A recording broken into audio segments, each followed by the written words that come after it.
கர்த்தருடைய பரிசுத்தமான நாம மகிமைப்படுவதாக. ஆசீர்வாதமான ஒரு நல்ல காலை நேரத்திலேயும் அனுதின மன்னா என்கிற வேத தியானத்தின் வழியாக இன்று உங்களை சந்திக்க வைக்கிற தேவாதி தேவனை மனதார ஸ்தோத்திரம் பண்ணுகிறேன். இந்த நாளிலேயும் தேவனுடைய வார்த்தைகளை தொடர்ந்து தியானிக்க கர்த்தர் கொடுத்த கிருபைகளுக்காய் ஸ்தோத்திரம் பண்ணுகிறேன். ஆதியாகமம் 41 அதிகாரத்தை இன்றைக்கு தியானத்துக்கு இன்றைக்கும் நாளைக்கு நம்ம எடுத்துக்கொள்வோம். இந்த அதிகாரத்திலே 57 வசனங்கள் இந்த அதிகாரத்தில் இருக்கிறது. இந்த அதிகாரத்தின் சுருக்கத்தை உங்களோடு கூட சொல்ல விரும்புகிறேன். இந்த அதிகாரத்திலே பார்வோனுக்கு ஒரு சொப்பனம் காண்பிக்கப்படுகிறது.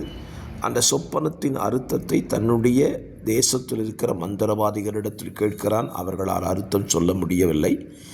அப்பொழுதுதான் யோசேப்பை மறந்த பானபாத்திரக்காரன் தன்னை ஞாபகப்படுத்தி கொண்டு பார்வோனிடத்தில் யோசேப்பை குறித்து தெரிவிக்கிறான். யோசேப்பு அழைக்கப்படுகிறான். பார்வோனுக்கு சொப்பனம் விவரிக்கப்பட்டு அதற்கான பிராயசித்தமும் சொல்லப்படுகிறது. கர்த்தர் பார்வோனை கொண்டு யோசேப்பின் தலையை உயர்த்தி எகிப்து தேசம் முழுவதற்கும் அவனை அதிகாரியாக மாற்றுகிறார்.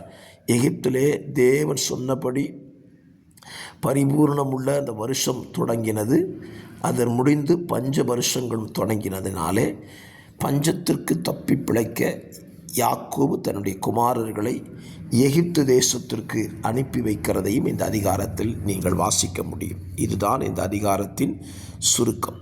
இந்த அதிகாரத்தை 2 பகுதிகளாக பிரித்து கொள்ளலாம். ஒன்று, யோசேப்பு பார்வோனை சந்தித்தலும். இரண்டாவது, யோசேப்பை எகிப்தில் உள்ள யோசேப்பை யாக்கோபின் பிள்ளைகள் சந்திக்கிறதையும் இந்த அதிகாரத்தில் நீங்கள் தியானத்துக்கு எடுத்துக்கொள்ளலாம். ஒன்று, நம்மை மறந்து போனவர்களையும் நம்மை நினைக்கும்படியாக காரியங்களை செய்கிற கர்த்தரைத்தான் நாம் ஆராதிக்கிறோம். பாருங்கள், வேத புத்தகத்தில் இப்படி ஒரு வசனம் சொல்லப்பட்டிருக்கிறது. 40 அதிகாரம் 23 வசனத்தில், ஆனாலும் பானபாத்திரக்காரனின் தலைவன் யோசேப்பை நினையாமல் மறந்துவிட்டான் என்று சொல்லுகிறான். ஸ்தோத்திரம். பாருங்கள், பானபாத்திரக்காரன் யோசேப்பை மறந்தான். ஆனாலும் கர்த்தர் யோசேப்பை மறக்கலை. கர்த்தர் யோசேப்பை மறக்க பண்ணினதான அதே மனிதனை கொண்டு கர்த்தர் யோசேப்பை நினைக்க வைக்கும்படியான ஒரு காரியத்தை செய்கிறார். 41 அதிகாரத்தில் பார்வோனுக்கு சொப்பனம் வருகிறது. சொப்பனத்திற்கு அர்த்தத்தை அவனுடைய மந்திரவாதிகளால் சொல்ல முடியவில்லை. நான் அந்த பகுதியை இப்படி தியானிக்கிறேன்.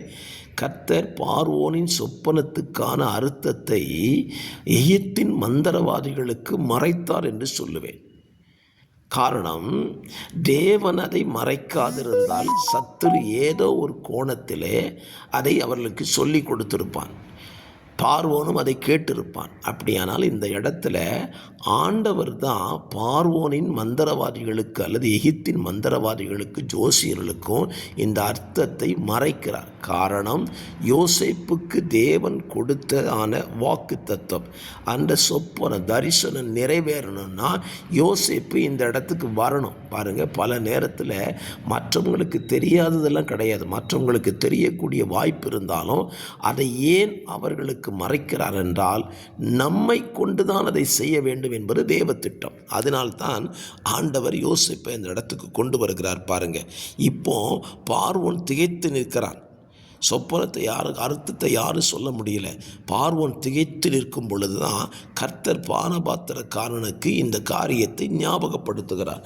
அவன் சொல்லுகிறான், பாருங்கள், ஸ்தோத்திர, கர்த்தருடைய நாம மகிமைப்படுவதாக. 41:9, அப்பொழுது பானபாத்திரக்காரனின் தலைவன் பார்வோனை நோக்கி, நான் செய்த குற்றம் இன்றுதான் என் நினைவில் வந்தது.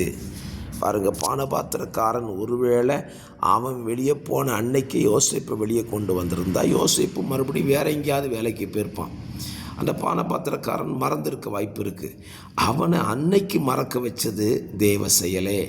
இன்றைக்கு நினைக்க வைக்கிறதும் தேவ செயலே. உங்கள் வாழ்க்கையில் பல நேரத்தில் பலரை உங்கள் வாழ்க்கையில் கர்த்தர் மறக்க பண்ணியிருக்கலாம். ஆனால் நீங்கள் செய்தவைகளை நினைக்கக்கூடிய ஒரு தருணத்தை கர்த்தரே உருவாக்குவார். ஆமேன் சொல்லுவோமா?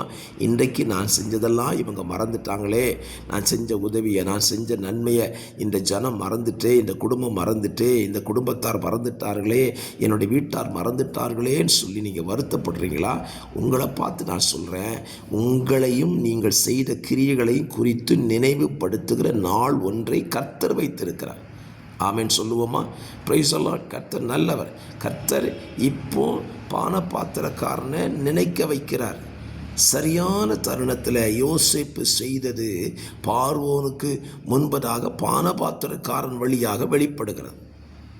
ஸ்தோத்திரம். கர்த்தர் நல்லவர் அல்லவா? நிச்சயமாக சொல்கிறேன், நீங்கள் செய்தது ஒருவேளை உங்கள் மனதின்படி இது மறக்கப்பட்டு போன விஷயமாக இருக்காலும், கர்த்தர் விஷயத்தில் அது மறக்கப்படலை. அது நினைக்கப்படுவதற்கான காலங்களுக்கு காத்திருக்கிறது. சரியான நேரத்தில் நீங்கள் செய்தது நினைக்கப்பட்டு உங்கள் வாழ்க்கை உயர்த்தப்படும். அப்படி தான் யோசேப்பு எகிப்து தேசத்தில் உயர்த்தப்படுகிறான். ஜெபிக்கலாம். பரிசுத்த பிதாவே, இந்த காலவெளியிலேயும் எங்களுடைய மன வருத்தங்களை நாங்கள் போக்கிக் கொள்ள உதவி செய்யுங்க. வார்த்தையை கேட்கிற பிள்ளைகள் பலப்படுத்தப்படட்டும். இயேசுவின் நாமத்தில் பிதாவே, ஆமென்.